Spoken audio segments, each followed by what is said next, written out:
Eric, I just want to describe for those that are listening only to the audio, which actually is about 80 or 90% of the listeners. We're right now contorted in a wide variety of positions.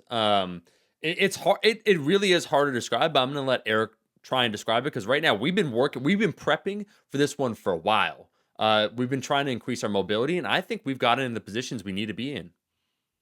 Yeah, I mean, I went to New York not too long ago, Yeah. and I had this moment of envy when I looked at the pretzels.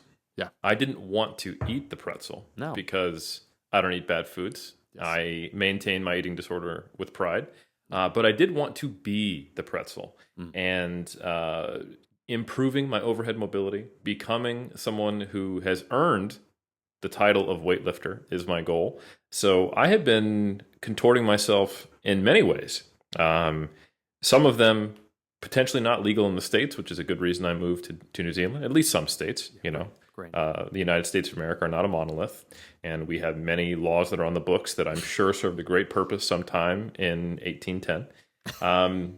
So anyway, nonetheless, we've been doing a lot of stretching, and I do believe that I may be accessing some new levels of overhead mobility thanks to Mr. Somerset.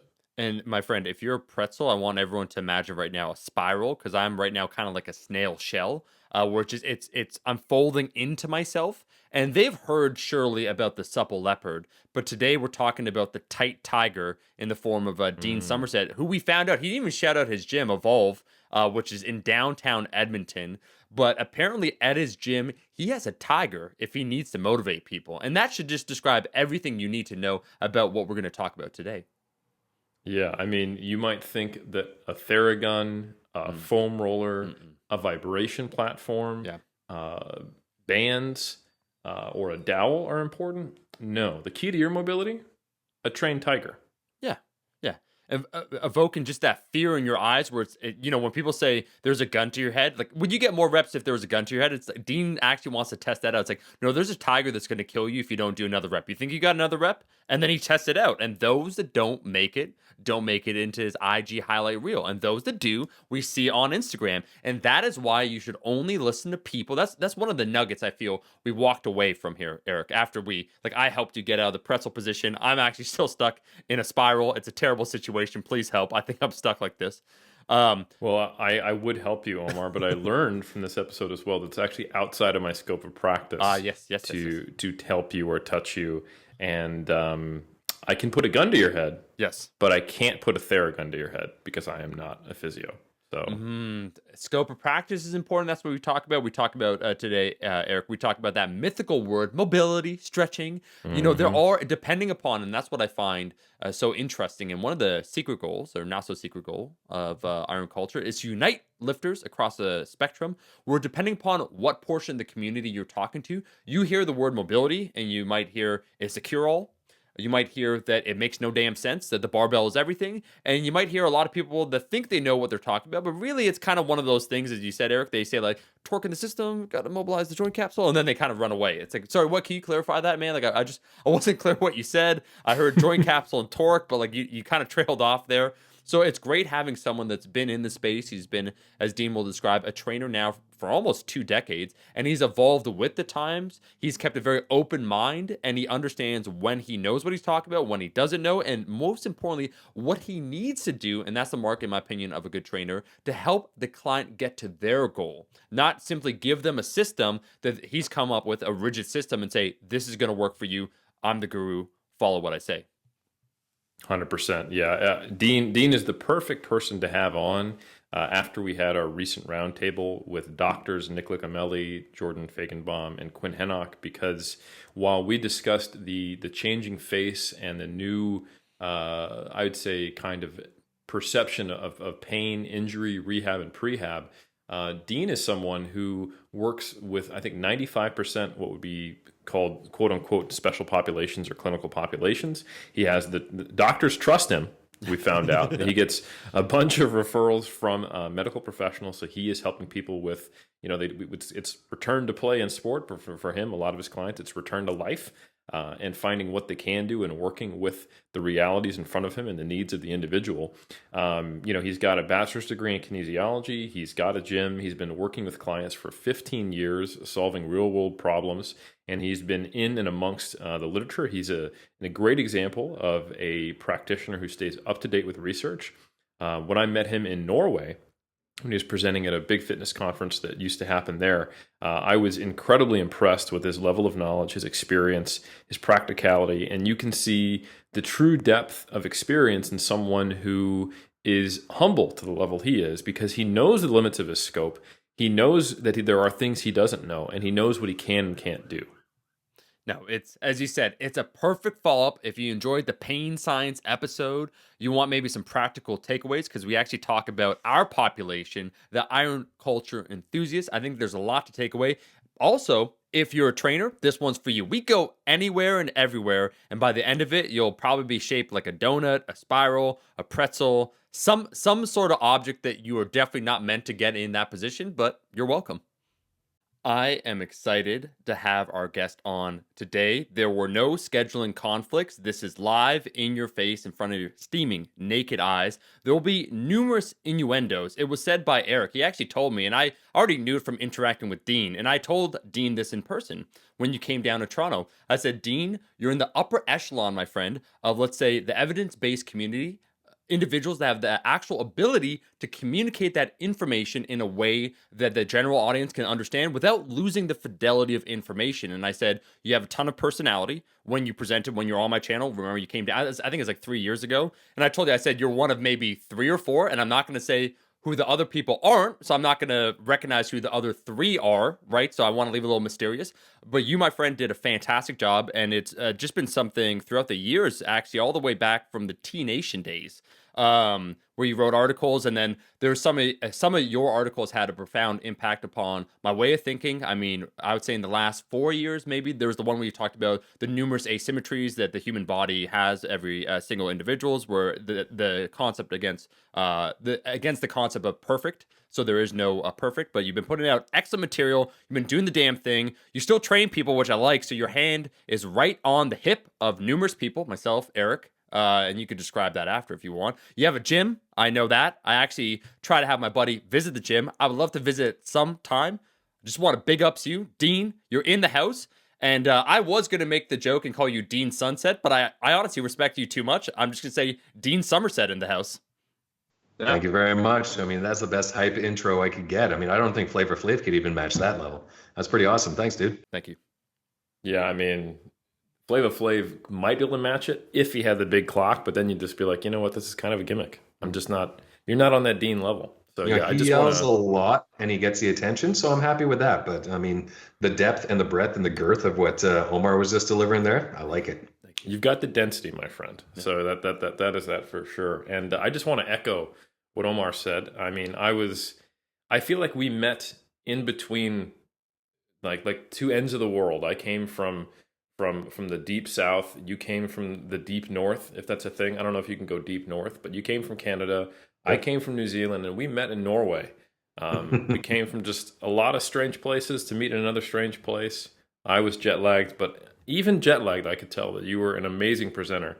And yeah, you quite literally felt my hips on stage in front of a bunch of Norwegians, which sounds about as weird as the experience was. There's a lot of jokes we could unpack in that statement if we had to, but yeah, it was a good time. I mean, Norway's respect amazing. The user enough. The listener can make their own jokes from that, exactly. But go ahead. Absolutely. Norway was an amazing time. I mean, being able to listen to your presentation, everyone else's, I knew I had to raise my game up. That's one of the great things when you're around people who are really good at what they do, you have to be better. So because I was around such amazing people, I had to bring my A game. And thankfully, because based on what you said, I hope I delivered that. You absolutely did. And I want to point out how polite and how we traded compliments there. And I think, just based on the guests we've had, that Omar is actually secretly trying to create a Canadian fitness takeover. I just realized we've had Dean Somerset, Jeff Nippard, Chris Bumstead, John Berardi, Bryce Krawcheck, and probably someone else I've forgotten. Oh, Darren Candow. Yep. Yes, all on the podcast. And there you go. Man, I just noticed in my day-to-day life that I have said please and thank you, and I've apologized at appropriate times. Yes. And the inner voice in my head says, stop it, Helms. You need to get serious and don't start apologizing for things that are appropriate. You need to throw down. And so I randomly punched someone in the face in the street today to maintain Dominance. my soul as an American. So I just want to say, Omar, I'm not going to let this happen. Okay. Well, the Canadian syndicate has already taken place, and you don't know how deep the roots have already been set into you. I saw the way that you're driving, my friend, and let me just say, you're quite polite when you drive. So I think it's infected you more than even you realize. Like you're having that identity crisis where you're like, no, I'm a tough, rugged individualist, and then, oh, ma'am, after you, right? It's shortly followed after that. You're thinking to yourself, okay, this is me, but Eric, who is Eric? You know what I'm saying? He's crushing that maple syrup through his ventricles right now. Yeah. The thing is my immediate thought was, man, I really need to apologize for myself for not being true to myself. Right. And then I went, oh my God, it's infected me to the core. So with that, it's the coronavirus 2.0. It's the Canadian virus 2.0, right? That's right. Yeah, avoid it kills 1% of people who eat maple syrup. Anyway, so with that completely reasonable and normal sidestep into our conversation, I think a perfect segue now that we've talked about a fallacious disease based on nationality. Dean, something I've loved about you is that you've always brought logic and reality to a sector of fitness that I think has often been one that is known to prey to false idols. Mm-hmm. And what I mean by that is you've done a lot of work in the rehab space, the prehab space, if you will, and working with people who have physical limitations to what they can do with lifting. And, in the space of mobility, stretching, and clinical exercise, quote unquote, if you will, or corrective exercise, we've seen a lot of things come and go, from the perspectives we used to have on posture to the pedestal we used to have foam rolling on, to now, as if those remember, we had our pain science and injury roundtable with Quinn Henoch, Nick Licamelli, and Jordan Feigenbaum, and I'll put doctor in front of all of them. We had the docs on, that even the nature of pain and injury has been questioned in recent years. And I think this is all very positive, but I also know that as a practitioner in a space that is changing, that's got to be difficult. Is that an accurate characterization? Yeah, and part of it is just adding different nuance to the conversation overall. I mean, if I was to say to somebody, oh, pain doesn't exist, it's all in your head, that doesn't affect the conversation as much as me saying, well, tell me about your experience with pain.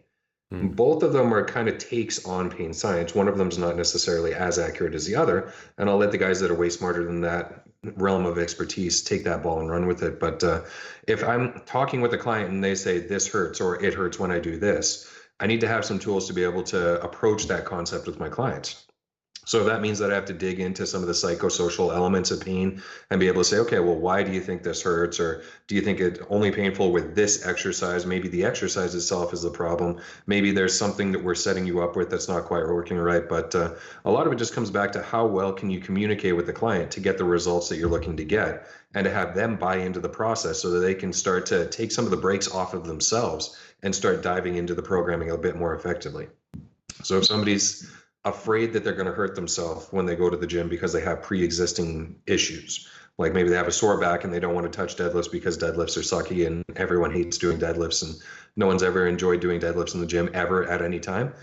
If I can help them to break down some of those barriers against why deadlifting may or may not be good for them, and then get them into a position where instead of being fear avoidance of all the exercises, they're more accomplished based and they're trying to pursue it, that changes the nature of how they view the exercise, not necessarily changing anything about their physiology, but just get them to buy into it differently. And if we can get people to buy into something differently, that can affect massively their motivation to actually want to do something, which is going to have a huge payoff in the end of their results that they are able to get out of that exercise.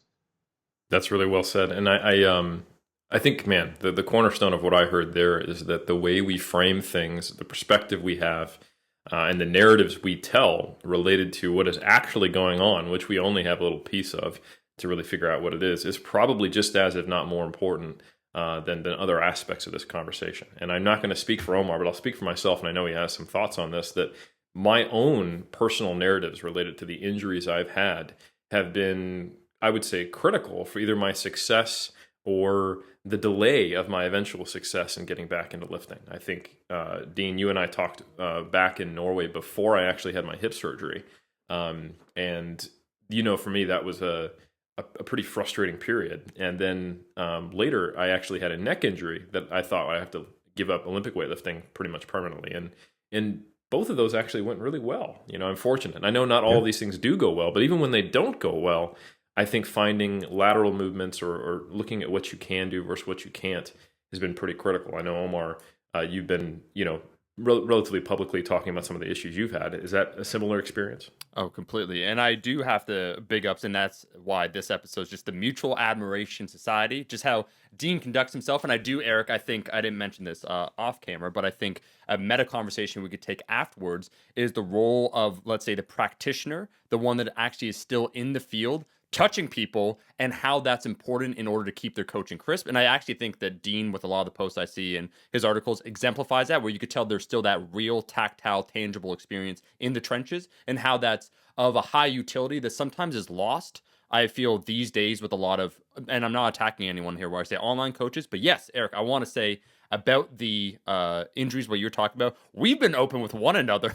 We've been kind of each other's support in ways. I'm not trying to be hokey when I say that, but I'll see you lift. I'm like, man, I'm loving seeing you lift. Like, you're hitting PBs, bro. I'm loving it too, because you, in 2018, when you visited in Toronto, you're telling me a bit about the neck stuff, and I had some stuff going on, and we both had the commitment to try and be better. And I think it's important to hear voices like Dean and other individuals, kind of that assurance, because we could burn the candle from both ends. You and myself, where it's like, oh, we'll work past that. Like you're talking about with your hip. Same idea. I wasn't the person who was like, oh, like my back hurts. Like, I'm not going to deadlift. I'm like, okay, you know what? It's time to turn the music up louder and just keep going, right? And so that balance between all sides, and then, as you said, Eric, it's almost this negative feedback loop that occurs with individuals, right? Where sometimes you feel, and I can only imagine listeners out there that don't have the resources that we have, like they can't just message Dean like, hey Dean, like what's going on, man? Like when Dean came down, I'm like, Dean, can you take a look at my hips? You know what I mean? Like, that don't have that, how frustrating that whole process can be, and that negative feedback loop where you're trying to do something, you're not getting where you want to be. Time is a very important factor, where you think to yourself, like, I know you want to compete, I want to get stronger, and things aren't happening. Just that entire process. And I could actually say for myself, going through that, and I don't know if you'd agree with this, Eric, has made me a much better lifter, a more resilient lifter. And now I feel I'm far more capable, because I think it's easier when you have momentum on your side. Like, we're talking on another episode recently, we're like sharing war stories. When you're lifting every week and you're motivated, I'm motivated to lift, and your deadlift or whatever the movement is going up 10 pounds a month or 20 pounds a year, and everything feels great, it is so easy, in my opinion, to maintain that momentum. But it's actually when you go through some of these experiences that I think you mature as a lifter. So absolutely, man. Yeah, no, I will totally co-sign on that. So yes, I do agree. And I think one of the benefits that a lot of people don't necessarily anticipate if they quote unquote do getting hurt right as an athlete is it's a really good opportunity to increase your interoceptive awareness, your awareness of your internal body signals is what that complicated term that helps me feel smart in the presence of Dean means. And I know since I've had to come back from injury, there's kind of like the nihilistic way to look at some of the pain science right now is, pain and tissue damage are unrelated. We've got people with no pain with MRI scans showing massive issues and vice versa.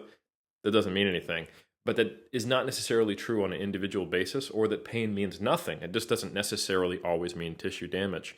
And having kind of that voice of my awareness now that I've been there and I know that, to counteract my voice of fear, it helps me look inward, and I can really assess and get to a place where, should I push further today?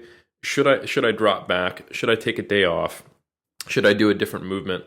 Or is this just that I'm stressed and a little underslept? And if that is the case, should I be going balls out today anyway? And it creates a conversation that I simply would not have had without this experience. Yeah. And I mean, a real important consideration with that is that even though pain and tissue damage aren't correlated, they're also not correlated. So you can have somebody who has tissue irritation and they do have pain. And then there's somebody who has tissue irritation or damage and they don't have pain. But to say that they're not correlated is just like saying, well, they're not connected. If you have tissue damage, you will not have pain. Some people will and some people won't. It's very individualized. So a good example of that is, let's say that I was out walking across wherever and I'm wearing some shoes that cause a blister on the back of my heel. Does that cause pain? For a lot of people, yeah, it will cause pain. So what do? Change the shoe, don't put direct pressure on it, put a little band-aid on it, and away you go. You're good to go. But for the people where it doesn't cause pain, eventually it might get to a point where it just keeps rubbing and rubbing and rubbing, and either it becomes infected or becomes a problem. And that doesn't mean that it's still not a problem. It just means it did not cause pain. Now, if somebody is really susceptible to feeling a blister on the back of their heel, they wear a pair of shoes that are slightly too tight and they're going to catastrophize it and say, oh, I'm going to get a blister from this. I shouldn't wear these shoes. That's an analogy that's a really bad analogy to use because it's so dumbed down, but hopefully it's something that can pick up with people, right? So just because a pair of shoes doesn't feel good at the start doesn't mean it's going to cause a blister, but also just because you can't feel a blister starting doesn't mean that it isn't there at all. So you have to kind of check in with what's actually going on. Look at your foot. If it hurts, look at it and say, what's going on here? Is it something from my shoe? Is it something from how I'm walking? Is it just me thinking about my feet and being on them all day long? That's where you actually have to look at stuff and figure out what's going on. So even though tissue damage isn't directly correlated with pain, it's also not correlated with pain, to make things way more confused than it has to be, right? No, that's a really important distinction, though. I think people are picking up what you're putting down, and hopefully not hurting their back in the process. And if they did hurt their back, is their back actually hurt, or does it just hurt? I don't know. But now that they've picked up what you've put down, with or without injury and pain, I want to point out that I think people need to understand where you are in the chain of working with someone who might have had or does have injury. Because we've had, like I talked about the roundtable before, with an MD and 2 DPTs. What I really respect about you, Dean, is that you are incredibly well informed, and you are also one of those people who has gone through, because you're so well informed, the whole Dunning-Kruger effect. As you've gotten deeper and deeper and deeper to the research, you know how much more there is to learn. And your humility and your expertise are always something that strike me. And like Omar said, he's impressed by the way you carry yourself. And I think that's part of it, because you're someone who works in conjunction, correct me if I'm wrong, a lot of the times with medical professionals, but you yourself are on the training side of that scope of practice, if you will, but you work with people who are dealing with issues. Can you talk a little more about that relationship and what you do? Absolutely. Probably about 90 to 95% of my clients come from medical referral, one way or another. So a lot of them have something going on already, and they probably bought into what I'm trying to offer to begin with. So it's not like I'm doing cold calls or anything like that. If it's somebody coming in for like a post-surgical issue, then I'll get notes from the doctor or from the physio or from the chiro or whoever to say, person has XYZ going on, make sure you focus on ABC, which makes my job a lot easier. What I'm trying to do is get people a training effect. First and foremost, I want them to get stronger. I want them to get more flexible. I want them to get better cardiovascular conditioning. I want their body composition to improve. So in a training scenario, I want a training response from that individual. The limitation comes in based on what are they actually dealing with. So if it's somebody who's had a knee replacement or disc herniation or rotator cuff tear, what kind of stuff can I do to get that training response? What type of stuff should I avoid to prevent them from going backwards? And then how am I able to make them get to the best version of what we're trying to do from a training perspective? Now, outside of that, if I got somebody coming in and they're trying to expect me to do physiotherapy on them, I'm not going to be able to do that because, for one, I'm not a physiotherapist. And two, how do you do physiotherapy? It's more of like, okay, well, I can get you to do an active exercise, but then if you need specific types of treatment, I can't offer that, for one, because I'm not trained in it. I don't know how to do it. And there are people that are way better at it than I am. So I'll tag out and get one of the physiotherapists in the club that I work out of. I'll get them to do it because that's what they do. If you need chiropractic, yeah, cool. Go work with one of my chiropractors. You want massage? Go work with one of the massage therapists. You need a voodoo shaman? I don't have one of those, but I'm sure we could find one for you if you need it. It's a deep network. But part of it is just knowing where you fit into that system. A good analogy for that is, let's say we got somebody who's going to a restaurant. You got the chef, you got the sous chef, you got the waiter or server, you've got the person working at the front of that line as a hostess. If you ask the chef to be a hostess, they're going to do a bad job. You ask the hostess to be the chef, they're going to do a bad job. You have to understand what you're able to do really well and where you're best suited. And I understand where I'm best suited, and that's in the training environment. I'm not trying to be a BS physiotherapist. I'm not trying to be anything beyond what I'm currently doing. It's just a matter of understanding what that person needs and give them the best that you have available. And if you can't do that, tag out and get somebody else in there.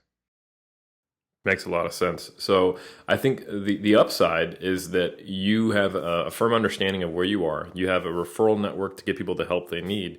However, you're going to have a very tough time selling fit tees, because if you had a little advertisement that said doctors hate him, that would actually be fundamentally false. It actually should say doctors trust him, which means that no one should trust you, apparently, according to the internet. Yeah. And I mean, I don't know if you've seen my profile, like silhouette, but I definitely look like a guy who drinks a whole bunch of fit teas, right? So that's probably not going to be my ideal mark. Did you see the post I put up a little while ago about the influencer shoulder exercise, where I just bent over a bench and showed a close up of my butt while I was doing lateral raises? Yeah. I'll make fun of the fit tee and the influencers all day long. I feel influenced right now. I do have your tagline, and you're free to use it. And when you make your first $1 million, you could just cut me that check. It's doctors hate, and then in brackets, how much hate they love him. There you go. Yeah. Inversion. Yeah. Yeah. So they think it's going one way, and then bam, it goes another way. And it's true. I do want to ask then about the training space where, Dean, how long have you been working as a trainer? I know over a decade, but is it like 15 years? What are we talking here now? Where I've been able to actually charge money, 16 years, but I've worked with some friends and family before that for about 3 or 4 years. So working with people who weren't myself, probably about 20 years. Yeah.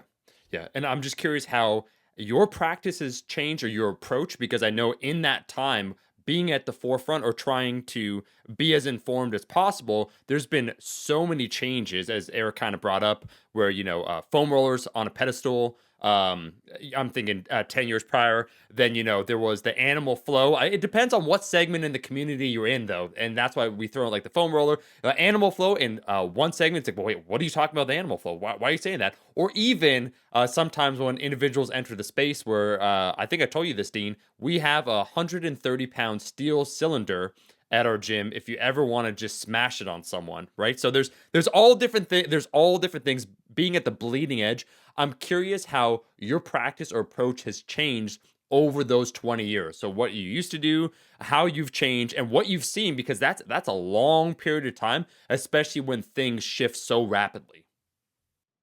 Well, when I first started getting into it, it was more like just for selfish reasons. I wanted to be like, yeah, I work out in a gym. I like working out, and I want to make money at this because I don't want to grow up and get an adult job. Most of what I was doing before was more like sport performance or bodybuilding. That was just more of personal selfish elements. When I started actually training people, I would have people coming in where I was like, oh yeah, I'm going to make this person absolutely amazing and awesome and a rock star. And it's Gary from accounting, and he's 50 years old and he's never worked out a day in his life. And he says, I got a sore back and I got a sore shoulder. What can I do?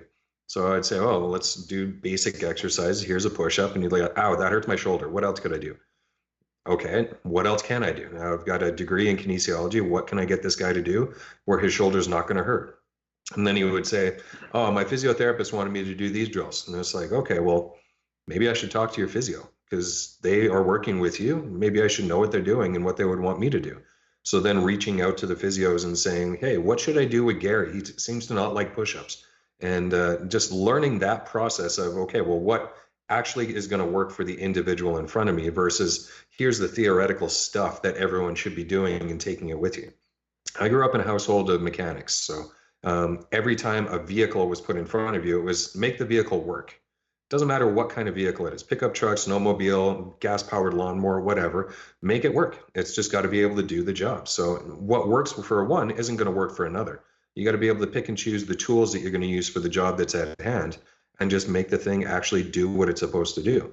So the tools that I was using for myself weren't the right tools for Gary from accounting.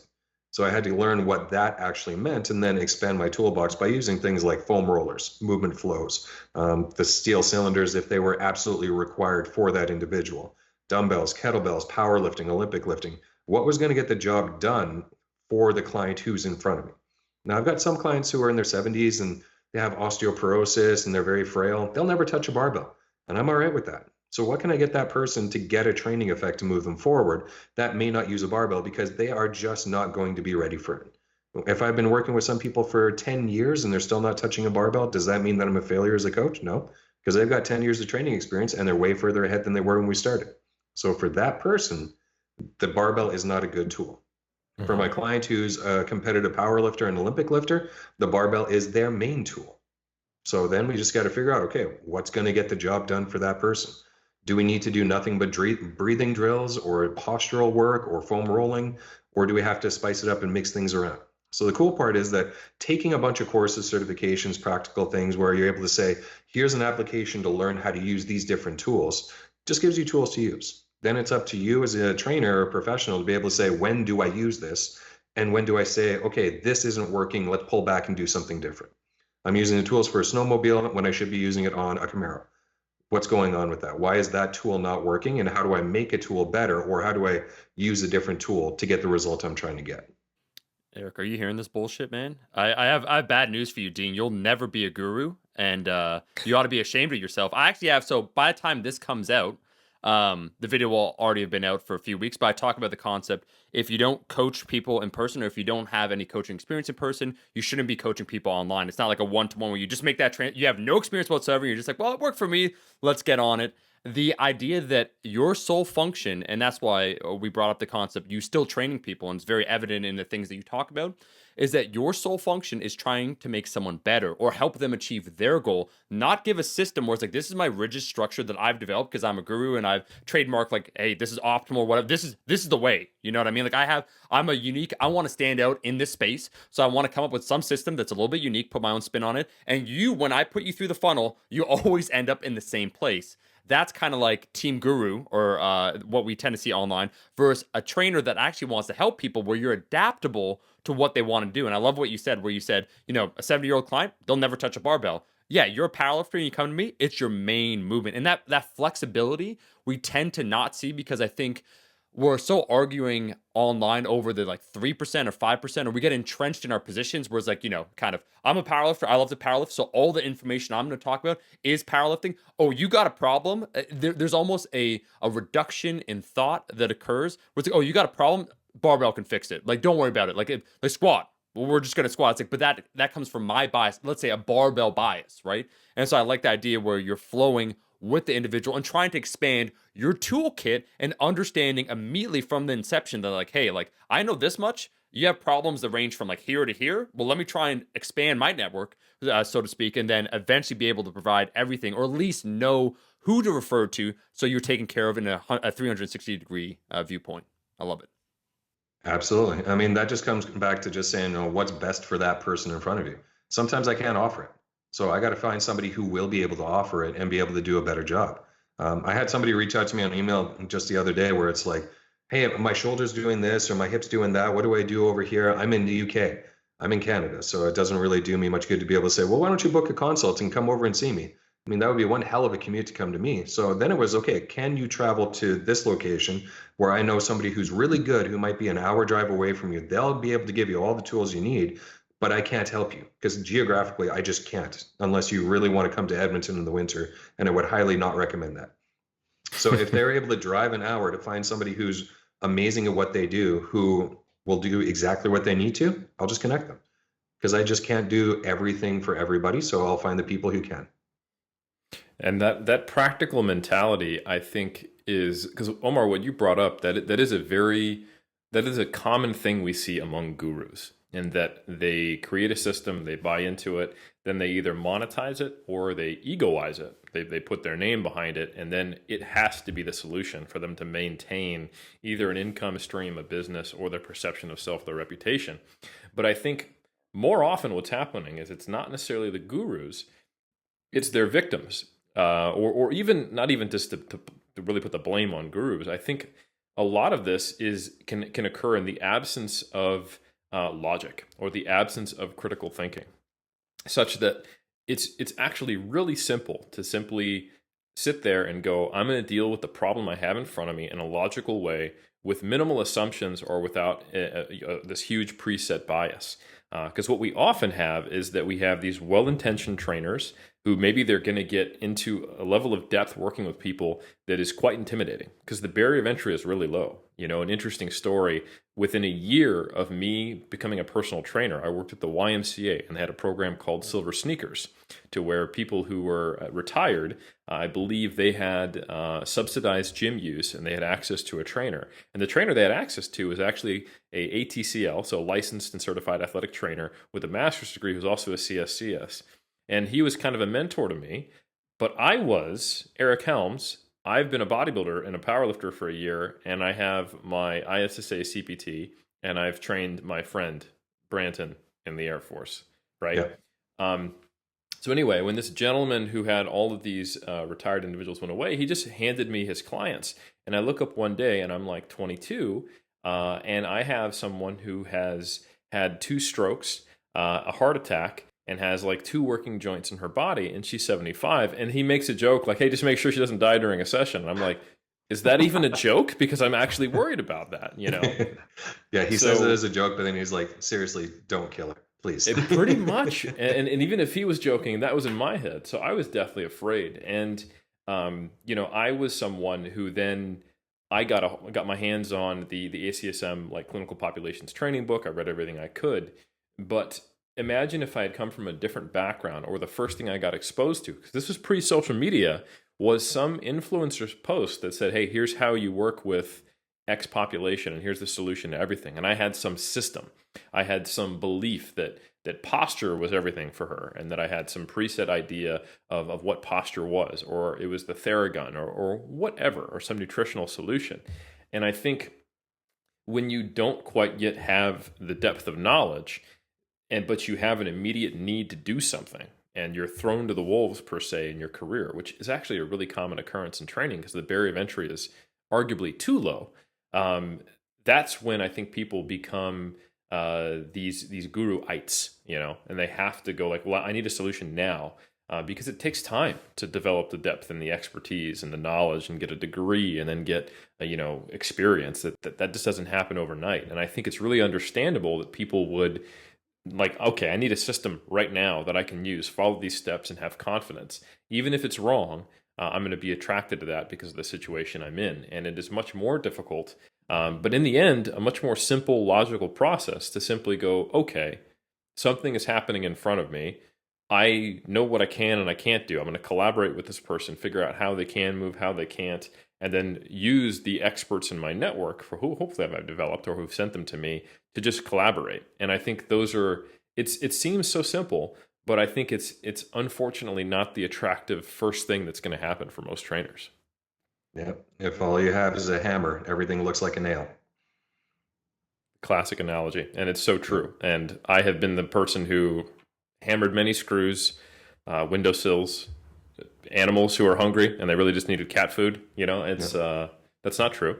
I'm against animal cruelty, for the record. It took a dark turn really quickly. Wow. I've hit kittens with hammers. Dean, just kidding. You should have listened to the episode where Eric kept talking about drowning babies. We had to do a whole apology. Yeah, it's a thing. We don't need to get into it, man. But yeah, it was an analogy. And I don't stand by it because that was our previous hosts. Yeah. Now as owners, we've stepped forward to replace Omar Isuf and Eric Helms with Omar Isuf and Eric Helms. So anyway, Acton and Myosin.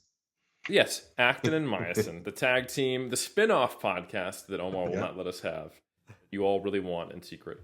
So I guess the question I have for you, Dean, is in this changing space where I think our perception of posture, our perception of stretching, our perception of mobility, our perception of pain, and our understanding of what can help prevent or reduce injury risk, what do you do as a practitioner to stay up to date to make sure that you can incorporate the knowledge that's coming? I know what you do in practice. You see what works and what doesn't, and you stay within your lane and scope of practice. I imagine that is actually a very, very stable aspect of the way you operate despite the changing information. But how do you stay current with the evidence as it seems to be changing pretty rapidly? There's always good options as far as blog posts or YouTube videos or research reviews. I know Greg Knuckles puts out Mass, and there's a couple other really fantastic ones out there. But also sometimes just going onto a good old PubMed and typing in stuff in the search bar and then digging through some research articles. I mean, part of the benefit of going through a science-based degree was that you get to learn how to read science. I wouldn't recommend it as far as like scintillating type of Game of Thrones level of educational information and entertainment. But I mean, when you start digging into not just the abstract, but into the methodology and what they actually did to receive the results that you're looking for, you can start to pull out your BS meter and start to actually see is this actually doing what I would expect it to do, or is something different going on? And when something different goes on, it's like, okay, well, now what? Now where do we go from here? This is something that was a result that was entirely different than I was expecting to see. What do I take from that and where do I go? Or can I get more information on this kind of topic? Or maybe I could try this with a couple of my clients and see what's happening. So, a really good example was the study that just came out a little while ago comparing squats to hip thrusts as far as glute activation. Everyone would have thought, as far as like pure hip activation, hip thrust would have been better. Well, for the study that was run, it seemed that deep squats got more hypertrophy out of the glutes than the hip thrust. Okay, cool. That's new information. Now, what do we do with it? We can either say, well, ditch the hip thrust or only do squats, or we could say use both, or is there more to this than just what we're seeing right now? It's a single point of data. What are all the other points of data saying? Is this an anomaly where it just happened once and it'll never happen again? Or is this the start of a trend? So that's one thing I look at when it comes to a lot of the mobility and flexibility stuff. For one, how are they actually doing the studies? I mean, imagine if we were to take a resistance training study and say, okay, well, here's 5 exercises and just do them. Doesn't matter what the weight is that you use, doesn't matter what the amount of reps that you use would be or the volume or how frequently you do, just do the 5 exercises. And then we're going to measure how strong you got afterwards. It'd be kind of a weird strength study when you don't have anything that would relegate as far as like a qualitative or quantitative metric of intensity. So most of the stretching or mobility studies have literally zero metric to dictate intensity. And that's kind of a big deal, right? It's like if I was to just give you 3 stretches and say, well, just do these stretches and we'll see if they make you more flexible.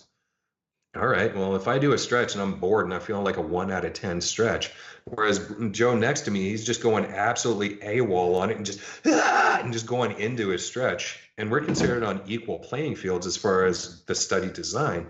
We're going to have different results. But if we don't have any actual metric as far as are we measuring intensity with this, who knows what's going on with it? So most of the studies I look at, it's just like, well, here's a stretch program that we put the people through for 6 weeks, and we hope that they got good results out of it. And then they wind up doing something like a sit and reach test.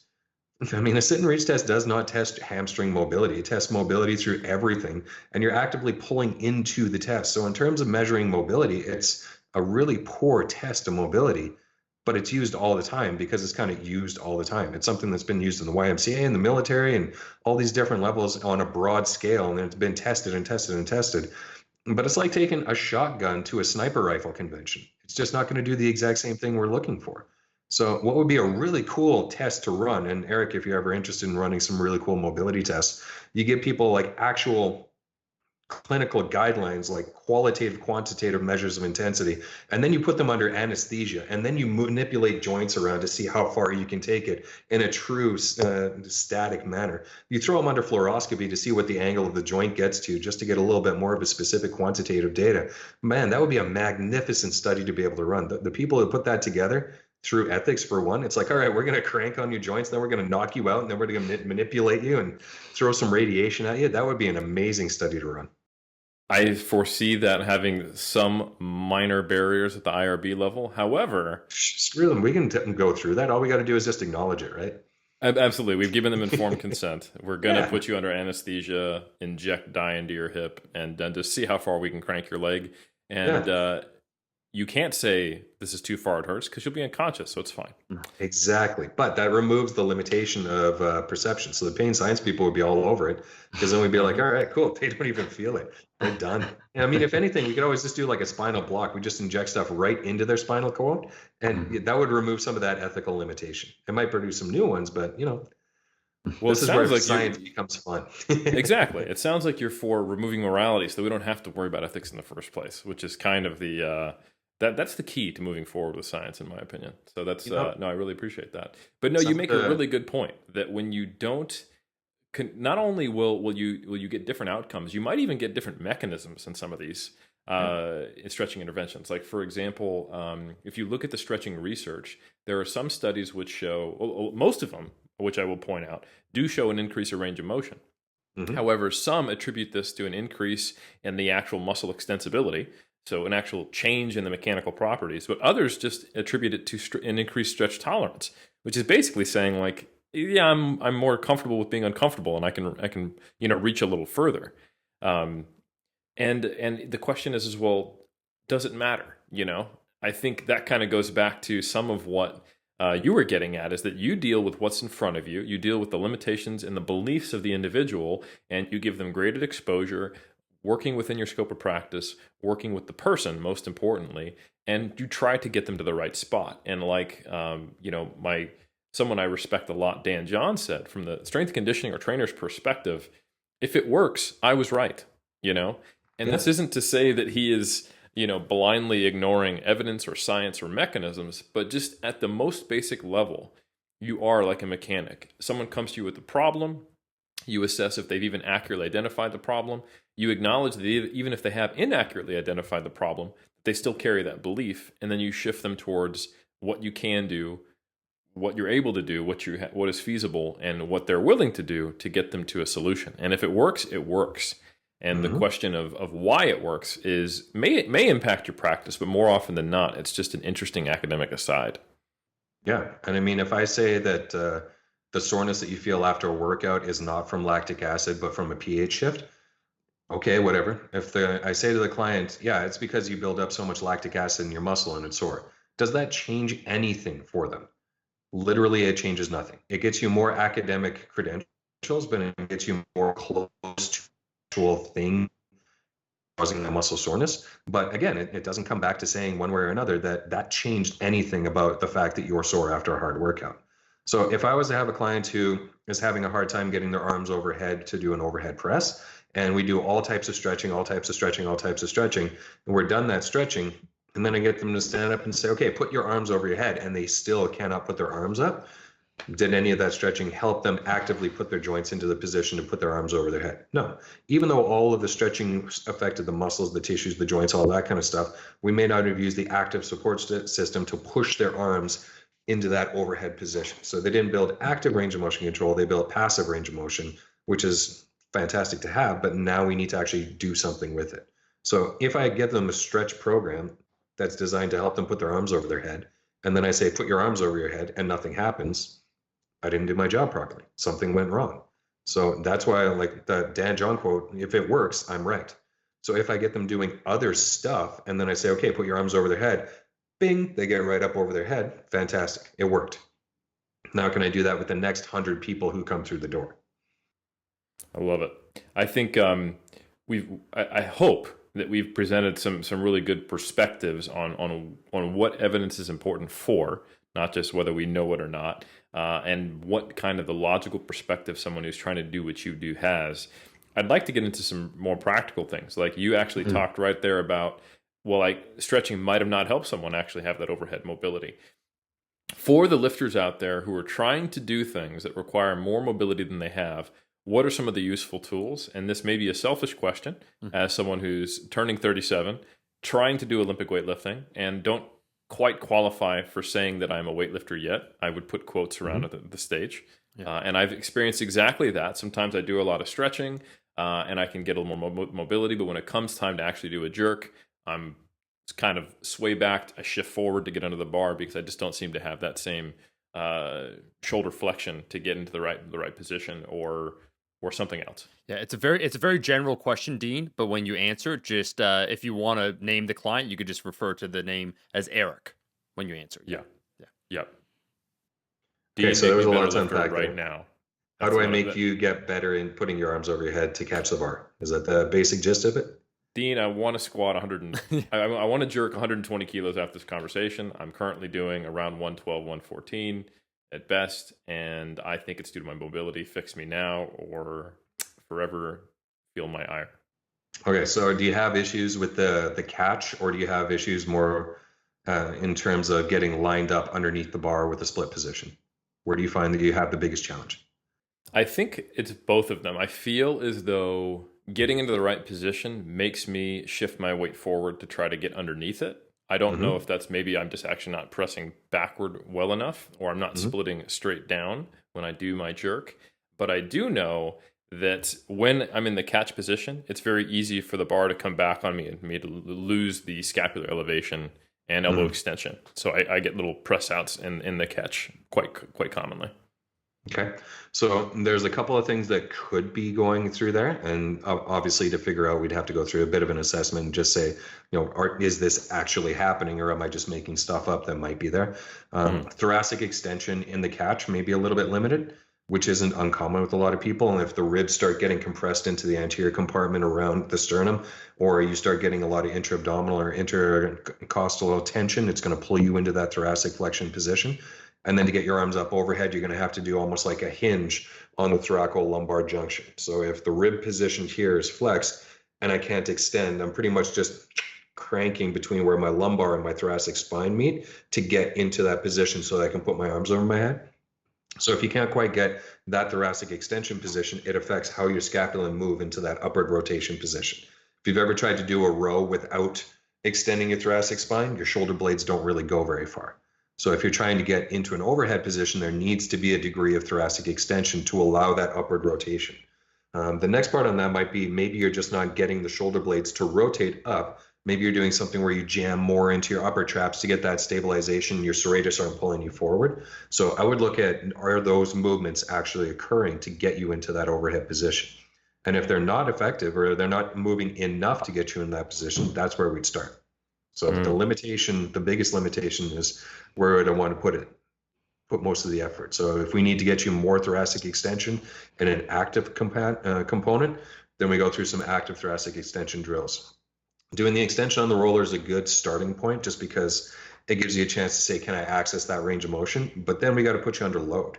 So can I do thoracic extension off of something like a glute ham raise or laying on the stomach with the bar over your head and say, pull your chest up off the ground? Or can you pull your arms up off the ground while not cranking through your lower back entirely?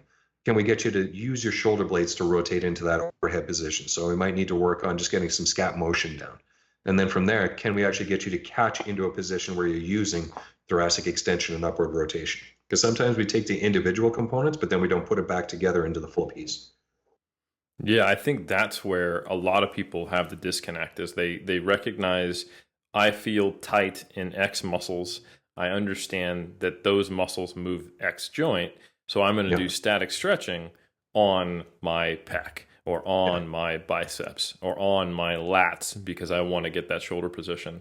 But then they get it from static stretching or they see an improvement in their passive range of motion, but then when they go to do a movement, there's no payoff. So why Mhm. is there that disconnect from that passive to active range of motion? Well, a big thing to consider with that is that when you're under load, it's usually a level of intensity higher than what you would ever use with the static stretch. For most people, when they do a static stretch, it's like, la la la, I'll just hang out here. I'll tell you about my day. And maybe in like 30 seconds or so, we'll be able to go over and grab the barbell. And then you're like, I'm going to max out my power clean. So what's the difference in intensity between those two metrics, right? So you just went really super easy and light to try to gain range of motion, and then you smashed intensity on top of it, expecting the two of them to be the same. They're not. They can never be. So one way that people need to approach a lot of their mobility work is to progressively build up the level of intensity that they use in their mobility. That's going to replicate what they use for active range of motion or active control. Now, that doesn't mean that you would put you into end range and it's like hammer fest, boom, drop the hammer and just try to smash your tissues as hard as you can. But you should be able to work up to a level that you're going to utilize when you catch 120 kilos over your build, Hmm. right? So if I'm getting into thoracic extension and I say, how hard do you feel you're working on a 1 to 10 scale, 10 being you're absolutely dying out, one being you're just kind of present, and you say two, we got to crank that volume up. We got to get up to that 8 or 9 or 10 level of intensity where you feel like you're ready to pass out or puke or something like that, because that's what you're going to need when you get under load.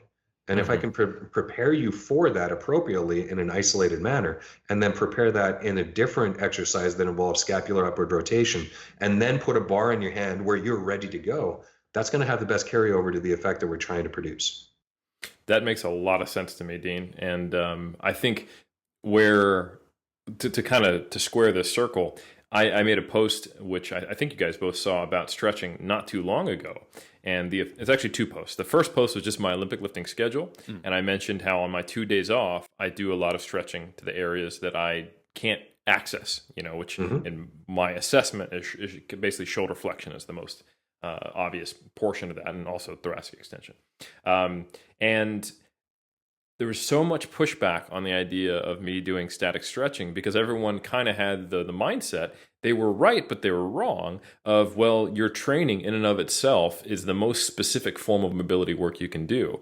And Mhm. while that's true, if I can't get in the right position in the first place, it's kind of this catch-22 where by that mentality, there's nothing for me to do. I either get it through training or static stretching does nothing. But I think what you're saying here is obviously a much more nuanced thing where you have to access it passively and then increase the intensity, which is effectively increasing the specificity of the mobility towards what you're actually doing. Is that an accurate characterization? Entirely. Because I mean, we could do static stretching in a way that has literally no carryover to anything. You'll increase range of motion at the joint during static testing. Right. Fantastic. You're not looking to just increase your range of motion during static testing. You're looking to throw a heavy ass barbell over your head and not die to prevent it from coming down on top of your face. So the two are not specific to each other, and there's a limited carryover between the two. If you want to be able to get that range of motion under load, you have to get that range of motion under load. So you want to train that range of motion within a level of intensity that approximates what you're going to be using under that load. Now, we don't start there, but we better wind up there. Right. Eric, I think that's a perfect point that you brought up because I want to actually take two steps back. And what I want to do, I want Dean, because I think you do a great job explaining this. There is a whole class of coaches, lifters, and individuals that, if on one end of the spectrum, let's say there's trainers that kind of want to solve everything. So they'll overprescribe or they'll assert a level of knowledge that they don't have because they want to fix it all. It almost seems in ways there's a reductionist mindset, almost like a nihilistic approach overall to lifting. And what I mean when I say that is that there's a simple solution to everything, right? So it's like, oh, in Eric's example, it's like, oh, you want to improve your mobility to squat more. You know what I mean? Like weightlifting, like to become better at weightlifting, you need to do weightlifting more. And it's almost, I'm not accusing them of being anachronistic or anything like that, but it seems for them, the answer always has to be a simple one and it has to be based upon something maybe closer to their bias. I'm a strength athlete. I'm used to using a barbell. Therefore, using a barbell is the most specific thing I can do to prepare for the movements that I want to do. And so there's a whole class, I would say, of lifters, individuals, coaches that kind of follow that mindset and that entirety, that train of thought. And I'm just wondering if you could respond to the people then that would say, okay, whatever, like I'm a barbell athlete, this and that. I don't need to do stretches. There's no utility. I don't think there's any utility. It's all lumped in one category, which I think is a larger percentage than people realize. Maybe not the people who listen to Iron Culture, but when I see the online fitness space, you know what I mean? So people that would say, Dean, that stretching is wishy-washy, mobility, the most specific mobility you can do is actually just doing weightlifting in general. How would you respond to people that won't even agree to start the conversation? You know what I mean? Like the individuals that are almost in complete denial of any of the efficacy of any of these things, however we classify it. Stretching, mobility, prehab, or anything like that. I just want to note before you begin too, it also seems to me that a lot of those individuals are people that don't have extensive coaching experience actually coaching the average population as opposed to n equals one sample size. Like it worked for me. You can't get in a squat position. Like what's wrong with you? It's like I'm 70 years old. I've never done this in my life. Go. Go. All right. Take up my train of thought. Cool. Essentially, it would all come back to saying, yeah, you're probably right. So if somebody says the best squat mobility is to put a barbell on your back and squat, yeah, I can't argue with that. The challenge comes when you have an individual in front of you who it doesn't work for. So you can put a barbell on their back and they say, my hips pinch in the front. Do we put more weight on the bar? And then they say, my hips really pinch. And for the next 3 days, I can't, sit down or stand up because I'm actually getting not just muscle pain, but joint pain. Or you're starting to get nerve pain because you put a weight on your back that your spine couldn't control. No. Okay. So now what? Now what? How do we fix this? If I have a car that's riding a little bit wonky because the wheels are imbalanced, the best solution is to drive it until the wheels sort themselves out, until it's not the actual solution for that problem, right? So a lot of the time, there is a really simple solution for pretty much every problem we encounter in the gym. It's just a matter of finding that solution. Once you find that solution, it's so easy. But the hard part is doing the investigative work to figure out, okay, well, what's going to work for this individual right now for the specific concerns that they have? And then they actually have to do the work. So a challenge for any of the bros out there when they say, oh, well, the only thing you need to do is squat. Okay, well, let's find one or two things that 5 years from now are less effective for you. Now, are you going to be able to just put the bar on your back and go at the same intensity in 5 years as you can today? Probably not. You might need a bit of a warm up. You might need a little more active mobility. You might need a little bit more of a cool down because now you're feeling more sore after that workout than you were today. And it's going to be an evolutionary process. The you guys of 10 years ago are not the you guys of today, and they're not the same as 10 years from now. So, what are you going to do differently in your training 10 years from now that you might have skipped now? It's going to be a matter of, okay, well, find the right solution for the problem based on the problem that's sitting in front of you at this moment. That might just be putting a barbell on your back and saying deep squat. If that's working for you, again, I'm not going to lie, that's working. That's something that is going to trump the results of anything we get from any of the other stuff. If it's not working, can we find better ways of making it work? I don't care about what is working. I want to find the stuff that's not working and fix that. Makes a lot of sense to me, and I think it's just an incredibly logical approach. And it kind of goes back to what you were saying earlier about your job is akin to that of a mechanic, and that you have a problem presented to you and you try different things until you do it. And I think what you're seeing is people who they may have only worked with themselves, so they have either one set of solutions, or they're someone who has only been in the theoretical realm, so they don't actually know really what it's like to be in front of people. And I can't tell you how many times in the evidence-based community I've met people who are really well read and maybe a little bit overbought into their own level of intelligence and unable to assess how much more there could be to know when this when the plan actually meets the enemy. The saying that no plan survives contact with the enemy. When the theory meets the training of people, man, everything changes. When these individuals who started out with a really well-read scientific base, and they actually became a personal trainer,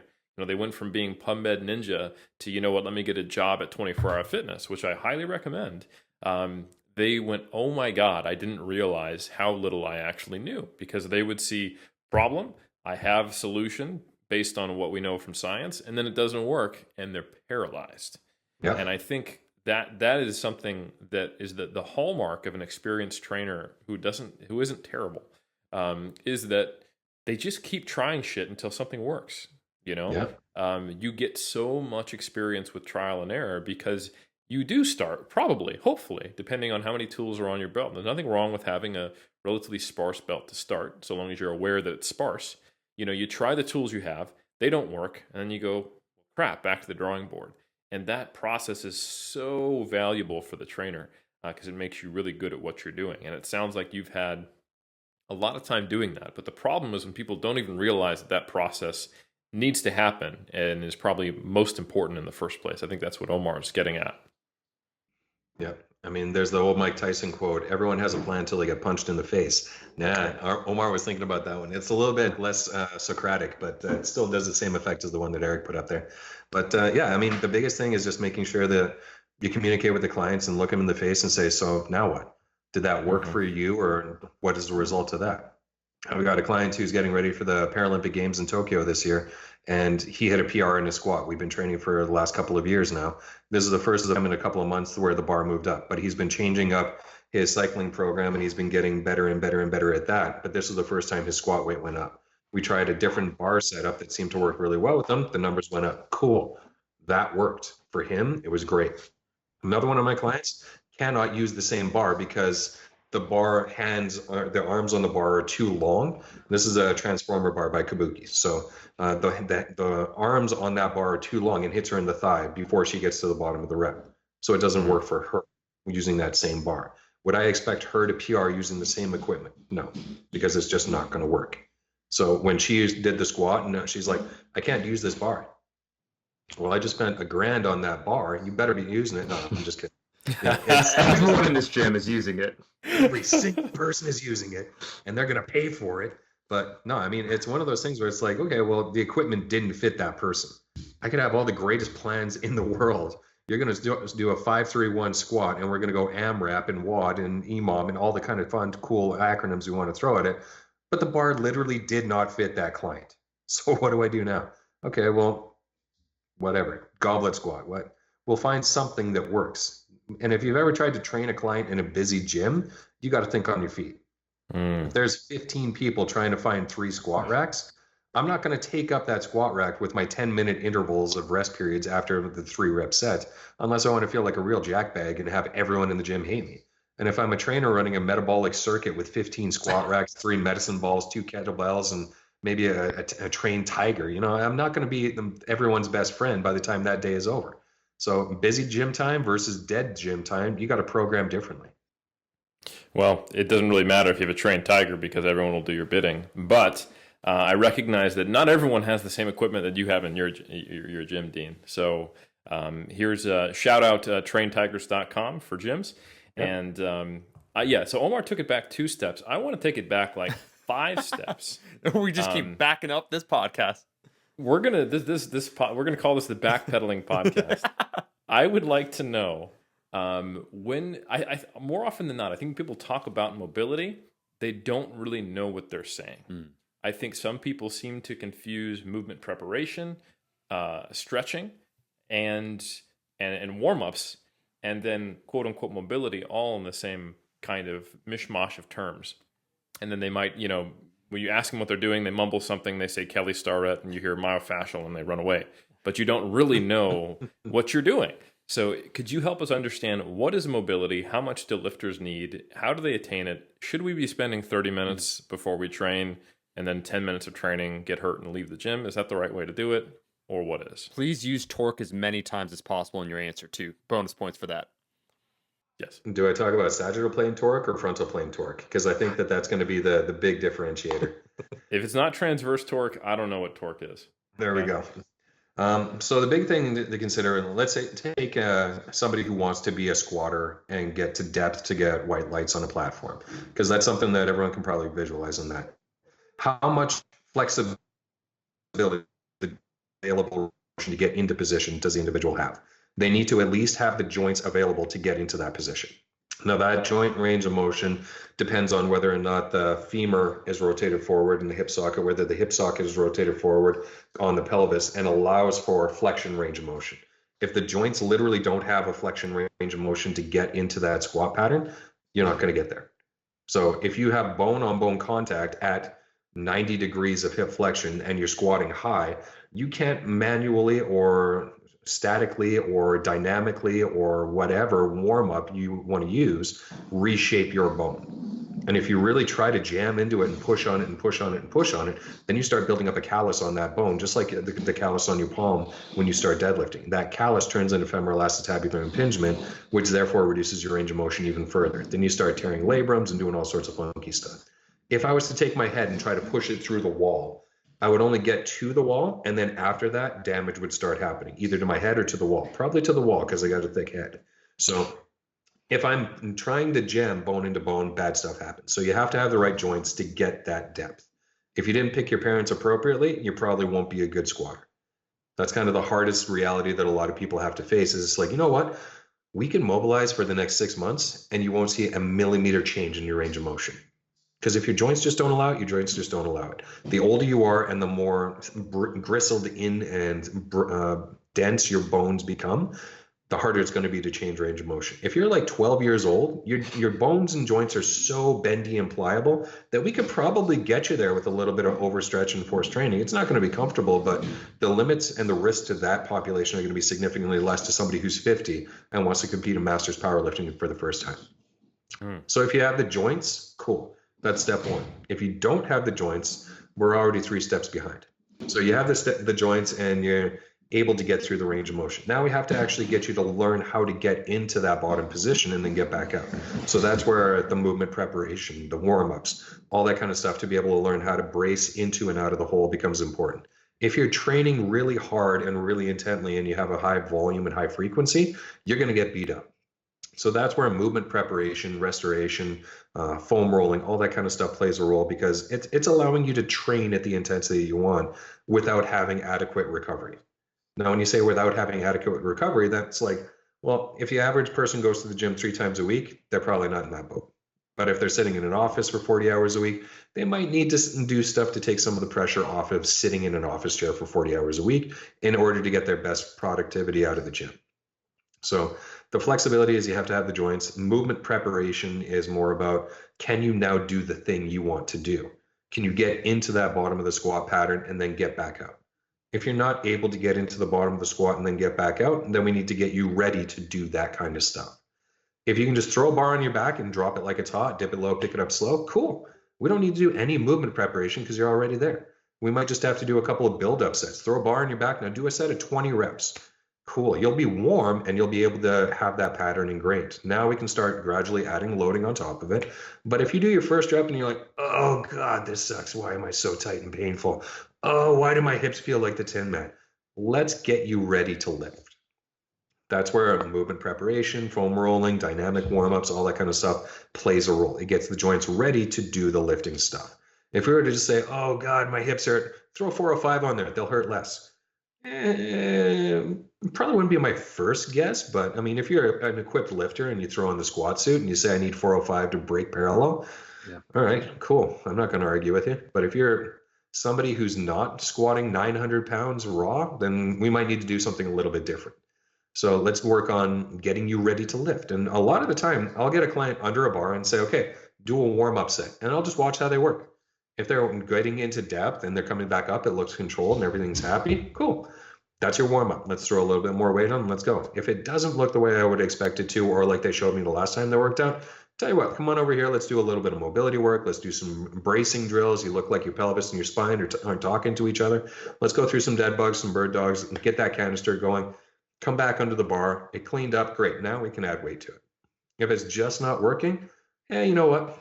Let's switch things up. Instead of a back squat, let's do a front squat today, or let's do a goblet squat, or let's not squat. Let's just play tag. Let's do whatever we need to do to make you get a training response that's not going to be putting you at risk or making you feel frustrated or whatever like that. So a lot of it is just going to be kind of like a daily audit. And you can do a daily audit on yourself just by saying, well, put a bar on my back. How does the first set feel? Does it feel like it gets progressively better? Cool. Does it feel like I'm not getting what I want out of it? Okay, well now mobilize your ankle, mobilize your hip, mobilize your knee, do breathing drills, breathe into balloon, whatever you want to do, as long as you have an idea as far as why you're doing it and what it's supposed to do for you.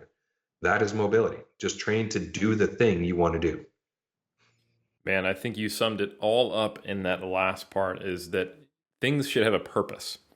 The difference between kind of the meme of mobility of someone who has bands wrapped around them and has a foam roller and spent 30 minutes doing movements and then went to train. And what you're talking about is that if I walked up to that person doing all that, like I said, I might get a grumbling, annoyed response, something about Kelly Starrett, and then they'd walk away from me.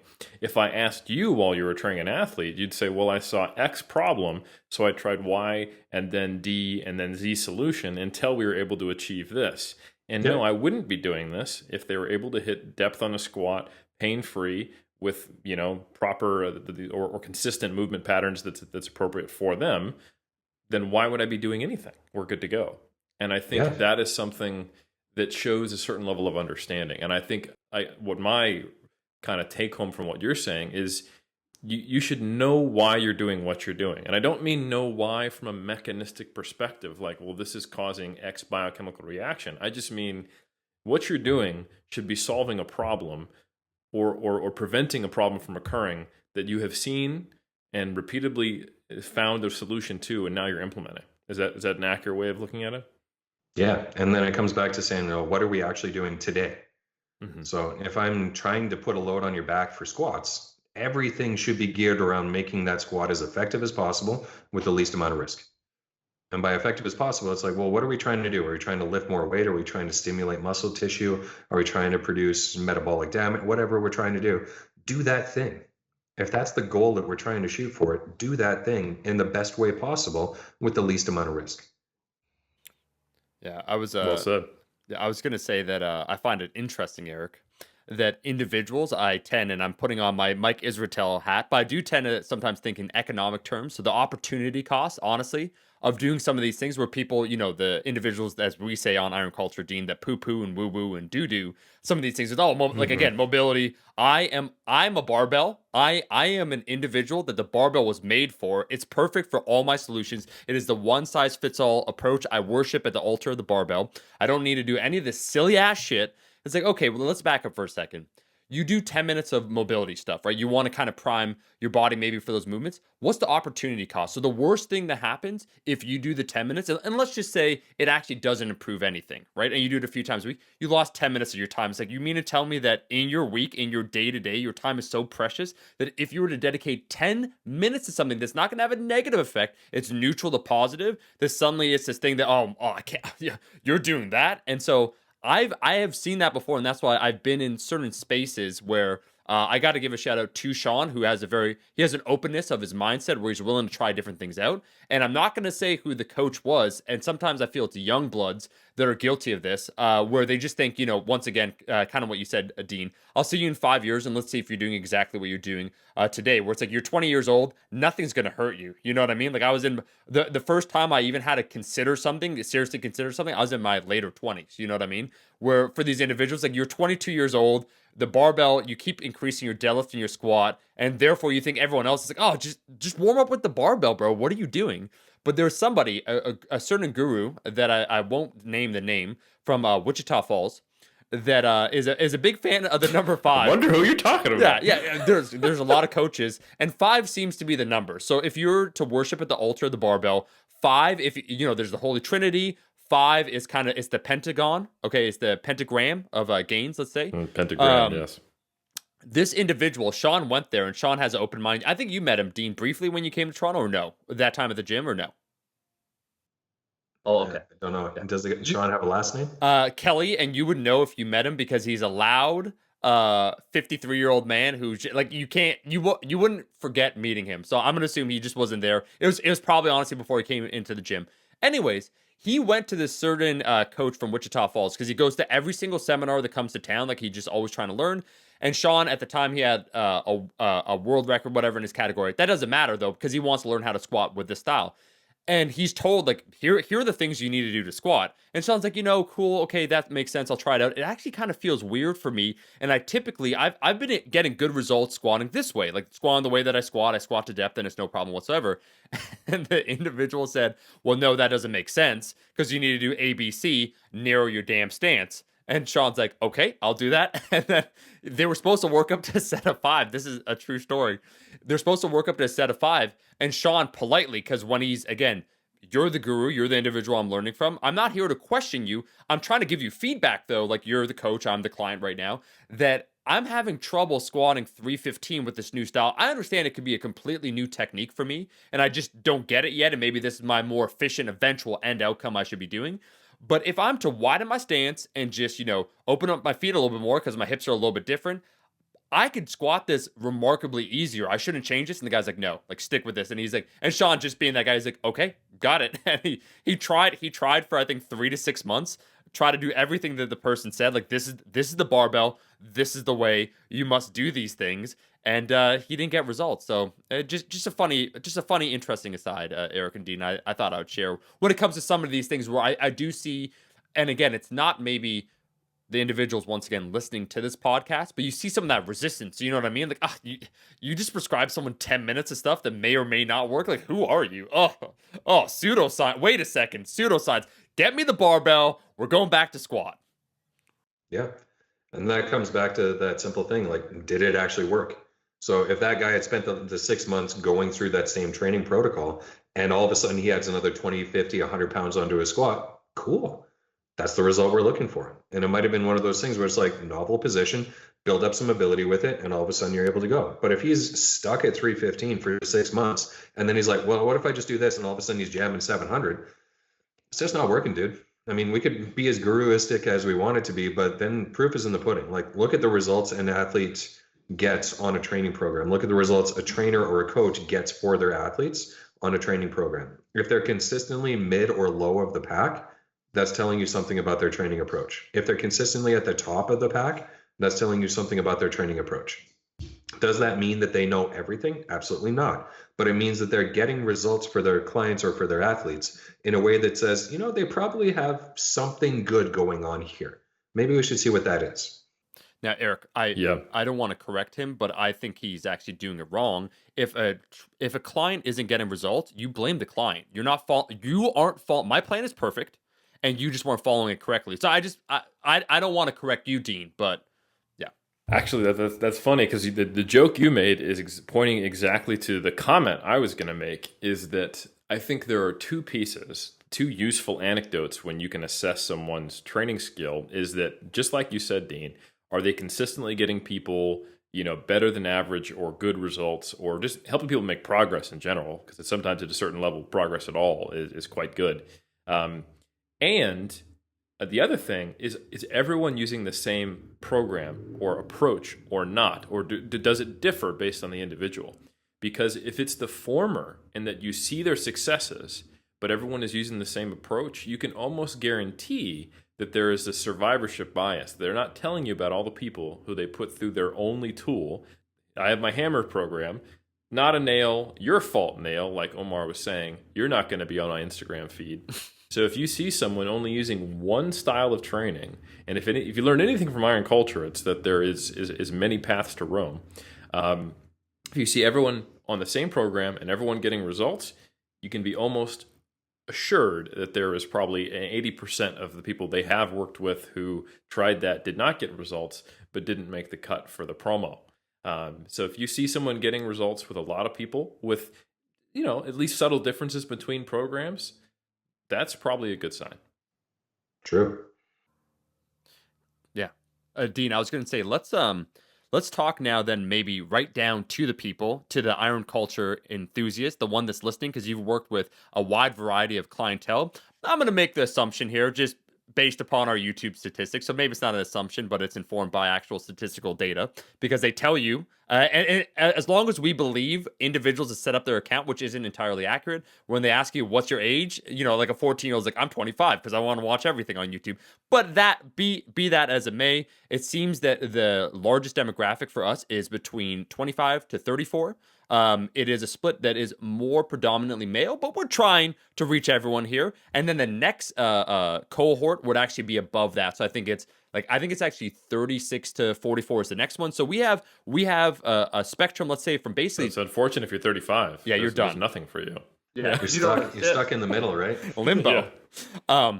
And so let's say it's 20 to 45, and these are enthusiasts of the iron game that probably have some sort of strength or hypertrophy goals. So they have time under a barbell. So let's say from the different slices of clientele you've worked with, that's kind of who we're talking about here. What are maybe some misconceptions or some errors? We can extend it beyond just simply mobility now, or stretching, or a dynamic warm-up, and just talk about errors you see both as a coach then, as a trainer, when you tend to meet individuals in that age category with those desired goals that they might not even be aware of. Because again, I would put forth that probably over half of the listeners, are largely self-taught. So they try and inform themselves listening to the podcast, but they've never worked with a trainer, right? So they don't have that their only feedback is themselves and the IG comment of someone saying squat lower. So with those individuals, now that we have our slice and we have our cohort, what would you say? What are maybe some common mistakes, maybe things they should consider? They have a free opportunity to be trained now, online coached by Dean Somerset. Go ahead, go get them, boy. So if you're trying to get really good at squatting and deadlifting, let's say you want to put as much weight on the bar, take it for a ride as hard as you want. Don't get so hung up on being symmetrical in your foot positioning or setup. Sometimes it just does not work. So play with it on your warm up and your build up sets. If that means that one foot is turned out more than another, or one foot is behind another by like an inch or so, but you feel like you can get deeper into the range, you feel stronger and more stable, you feel like you come straight up after going straight down, that is your better stance. If that means that it doesn't line up the way that you would expect it to in a textbook or on Instagram or anything like that, don't worry about it. You are different. So if you take a bigger weight for a bigger ride and have a better chance of taking it around the world to be able to do what you want to do, that's what matters. So an asymmetrical stance for most people may be where they find home base. And again, turn one toe out, turn the other toe out, see what feels better for you. Bring one foot back, bring the other foot back, see what feels better. You'll know when you find the right spot. It's like when the optometrist puts the thing in front of your eyes and says, can you see better this way, or do you see better that way? If you see better with a certain lens, don't lie and be like, well, I think I should see better with that lens. You see better with that lens. You drop into the hole with that squat and you come straight back up. It feels like butter. Everything's happy and you're throwing around a metric ton of weight. Cool. That's the name of the game. Now, if you're worried about creating muscle imbalances or not fixing, weak glute medius, do other stuff. Like, don't just say, oh, well, I'm only going to do a squat or a deadlift. Well, do a lunge once in a while. God, do a single leg deadlift, do a split squat, do a lateral lunge, do something different. If you only ever do a squat and a deadlift, yeah, you might develop a muscle mass because you're only doing a lunge or you're only doing a squat or a deadlift. Do something different. Do a hip rotation drill once in a while because otherwise you're going to have an elbow instead of a hip. If you only ever train it through the sagittal plane, it becomes a unidirectional joint, not a three-directional joint. So asymmetric foot stance may be a really cool key for a lot of people to work on. Do different stuff, a lunge, a rotation, a lateral plane lunge, and then have fun with it. Don't get pigeonholed into the thought process that it has to be a certain way. If it works better for you in a different way, do that. I love it. There's something pure anecdotal experience, but as a soon to be late 30s lifter, currently still 36. April I hit 37. Will officially be late 30s, but I'm holding on to mid 30s like my life depends on it. I can tell you that now that I've gotten into strongman and that I've gone through different phases preparing for different strongman competitions, and I've gone through different phases where I'm bodybuilding, which almost necessitates greater movement variety, going through phases of powerlifting, also doing Olympic lifting, and then trying to master more skills. I can say that while I sometimes go through periods where I'm under greater stress and I feel like I can't sleep as well, I'm beat up and I'm overreached, my just baseline level of body aches are not the same. They're not as consistent. And I find I, in general, just feel like I can move a little better. So I do think while you can take it too far, there's the people who are like, do something different every day. Every day is a WOD. I don't think that's probably a good idea for specificity reasons and improving skills. And I know like Omar, you said, our audience probably has certain things they want to accomplish. I do think having probably too limited of a movement library can cause issues. And that's something I've certainly experienced. Plus, it's really boring. If you only ever did a squat and a deadlift, yeah, cool. You'd be fun for a little while. But imagine, like, a friend of mine was on the carnivore diet for the month of February, which sounds like heaven to anybody who wants to eat meat and protein. But when that's all you're eating, you get bored of it pretty quickly. So if you only squat and deadlift, you get bored of that kind of stuff pretty quickly, especially when you start getting into some of the higher intensities and you're like, can't I just do a bicep curl? Can't I, like, I want to do a calf raise, just one calf raise. Please, one calf raise. It's like a little bit of salad in the carnivore diet. Well, I think I don't want to. I'm going to speak before Omar can, 'cause I know you just defended him with that calf raise comment. Thank you, Eric. But no worries. I got you. I'm going to keep you calm. Yes. But I think now what I'd like to do is if we can, rapid fire mobility here to finish out the episode. And what I mean by that is while we talked about the hammer being good for the nail, but if you only have the hammer, all you see is nails, I want to increase people's ability to use tools. But I think really sometimes people see tools and they have no idea what they're even for. So I want to get your perspective on some of the various quote unquote tools that are out there and what you have seen them as most effective. So let's start with foam rollers or self massage or roller massage in general. What are those as a tool most useful in your clinical experience? A lot of the self-myofascial stuff is really good at essentially taking the brakes off the system. So let's say you walk into the gym after sitting in the office for 40 hours, you've got certain muscles on you that have been holding position to keep you in that chair. They help to take off some of the brakes for that neuromuscular tension that's helped hold you in that position. Roll out around the lateral quad or adductor, glutes, go through pecs, through shoulders, the stuff that's really tight and sore. You overstimulate it and then it goes, just relaxes out. So fantastic for modulating neuromuscular tension that might be putting the brakes on your mobility. Awesome. I love it. That's perfect rapid fire response. So you come in, you're feeling creaky, you've been sitting all day, certain spots feel tight or creaky, you foam roll them, that goes away. Problem, solution. Now we know how to use that tool. All right. Next tool, static stretching.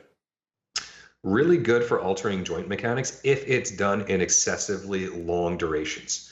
My wife dislocated her elbow last year in track cycling, and when she had it put into a sling for the next couple of months, the elbow became fibrotic. So she lost a lot of range of motion because the capsule just went stuck in. So they had to put progressive splinting on her elbow, and she had to wear sprints for about 8 or 10 hours a day. So that's like long hold static stretching. And when I looked at the research on the difference between that versus conventional physiotherapy, it added about 20 degrees range of motion over conventional physio in a 6-week period. So 20 degrees range of motion improvement in 6 weeks, 10-hour holds. Ain't nobody got time for that. So what you're saying is I need to splint myself into the overhead squat position. Yeah, and sleep in it. Yep. And you would get that range of motion. You would not like the process, but you would get that range of motion. So static holds are really good at developing the joint kinematics into that position and applying force to make the tissue and the joints actually adapt into that range of motion. Outside of that, it's limited. Okay. So I'll do a follow-on question to that. If not static stretching, because ain't nobody got time for 10 hours, what are the other opportunities out there for improving joint range of motion? Active range of motion, positional isometrics, and eccentric gliding. All right, so let's pretend I don't know what any of those are, and then you talk me through them real quick. So let's use overhead shoulder flexion as a range of a big goal. Awesome. If I'm going to take notes on this for no reason. If I just actively put my arms overhead into that range of motion and do reps of that, that's active range of motion. If I was to go into a wall, face it, and then push myself deeper into flexion, and then say, try to pull my arms off the wall, creating tension into that positional isometric. Isometric means you're just kind of holding tension. So your goal, instead of doing up and down, is just you go up and then you create tension and hold there. You're trying to pull deeper into that range of motion, but we might do a 20 or 30 second isometric hold with a high degree of tension. Mm-hmm. After that, maybe we do something where we snatch the bar up and then you hold as you lower down against the resistance of that bar, working eccentric work onto that range of motion. There's a lot of research that shows that somebody may not have the concentric drive to get into that range, but if you were to get into that position and then eccentrically contract out of it, it can train the concentric motor pattern. So they might have the passive range of motion, but they can't get into that position concentrically. Find a way to get there and then eccentrically lower out of it. Actually, that's a great example so someone can visualize what you're talking about. Something I've done with some of my clients who are wanting to get better at pull-ups but don't have the strength is to assist themselves either by jumping or just with a partner or standing off of a chair, getting their chin to the bar, and then controlled lowering themselves. Absolutely. And that's a great pathway into first getting those for a few reps. So kind of the same idea there. Yep, you build the strength into the range of motion that you otherwise don't have the strength in, and then you just retrain the motor pattern. Love it. Any other tools that I might have left out? I know there's some of the most common ones, but things that you were like, you know what, I think this is a really good one to have on your belt.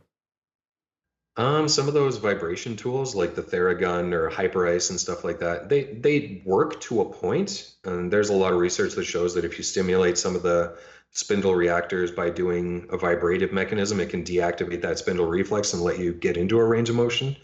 I don't think you need to work on it for more than like 2 or 3 minutes. So if you feel really good doing it, that's enough reason to do it on its own. But in terms of like changing physiology, if it takes longer than 1 or 2 minutes, it's probably not doing what you think it's doing. So unless you're like literally really beat up, like you just did 3 marathons in 3 days and you just flew halfway around the world and then you ran another marathon, yeah, you might need another like 10 or 20 minutes on that Theragun. But if you're a trainer who's doing Theragun sessions on your clients for an hour and they haven't touched a weight this week, you're probably wasting your time and wasting their time. So, and again, if you're a trainer who's applying a Theragun to a client, you're applying a therapeutic modality which is outside of your scope of practice, unless you're an athletic therapist or a physiotherapist or chiropractor. So trainers don't do that. Excellent point. That should not be missed. Yeah, I've had a little experience going to a few gyms where they've had a vibration platform, and of course, new toy, got to play with it. And I did notice, like, I can immediately touch my toes after, maybe not immediately, but after a few seconds. And I was like, it's kind of changing some things neuromuscularly. So that's pretty interesting. Mm-hmm. Cool. Dean, I think that was really helpful, really practical, gave some people some pretty good perspective. Omar, is there anything else you want to cover before we start wrapping this puppy up? No, my man. I'm aware of Dean's time, and I appreciate you coming on. So maybe we'll just open the floor to him. Anything that he wants to talk about, Dean, at this point in time, clarify or just parting words for us. Wish Eric the best of luck in his overhead catch position. Absolutely. I mean, Eric, if you want to go back and forth on it a couple of times, if you say, hey, I want to try this or do that, or shoot videos and send them to me so I can give you some feedback on it, happy to help out where I can. But for the most part, be careful what you ask for.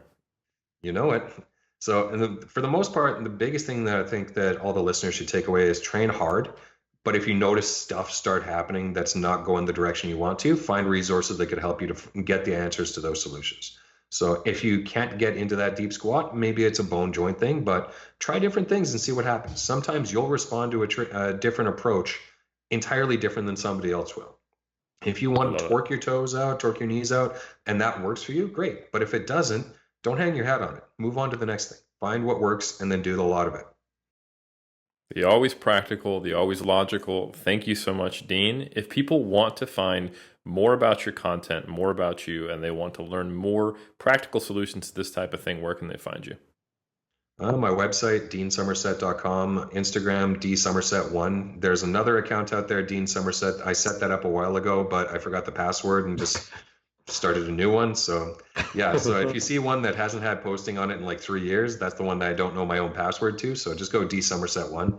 I've got a YouTube channel, but unlike Omar or anybody, I don't post on it for like necessarily discussing content. It's more just like a library of exercise videos and demonstrations that I send to my distance coaching clients. So it doesn't really give that much context. It's just like, hey, here's an exercise, here's how to do it. That's so useful though. Awesome. Absolutely.